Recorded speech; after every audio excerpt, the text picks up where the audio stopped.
وهكذا مشاهدينا ومتابعينا الكرام، انطلاقاتنا لا زالت متواصلة من على أرضية ميدان الأبيض لسباقات الهجن. شكرنا موصول لمجموعة الظافر لمالكها علي بن ميل الوهوبي، سابع أشواط هذا الصباح المخصص لفئة الابكار. مباشرة تقدم إلى صدارة الشوط، إلى الريادة، إلى المقدمة الأولى. لأجد هذه من تتقدم وتستفتح النداء والإذاعة. هذه هي من انطلقت على صدارة الشوط، هي الشاهينية بدر بن عبيد بن سعد النوبي. بينما المركز الثاني الوصول القدوم القادم فرحة سالم بن محمد بن علي حافل يقدم فرحة على المركز الثاني.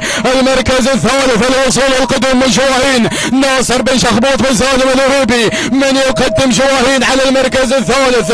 المركز الرابع شوف القادم والمتدخل مهمة سلطان بن مبارك بن عامر الحبسي، من يقدم مهمة على المركز الرابع.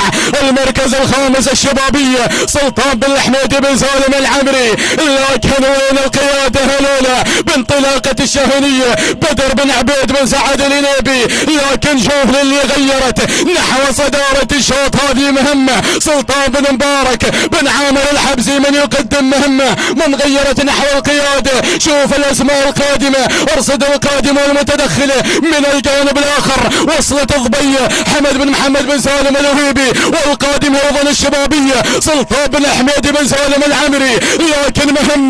لكن مهمة على الصدارة سلطان بن مبارك بن عامر الحبسي، من يقدم مهمة. وضبيه ايضا قادمة حمد بن محمد بن سالم الوهيبي، ولكن مهمة سلطان بن مبارك بن عامر الحبسي، من يقدم مهمة. بقول الى المشرف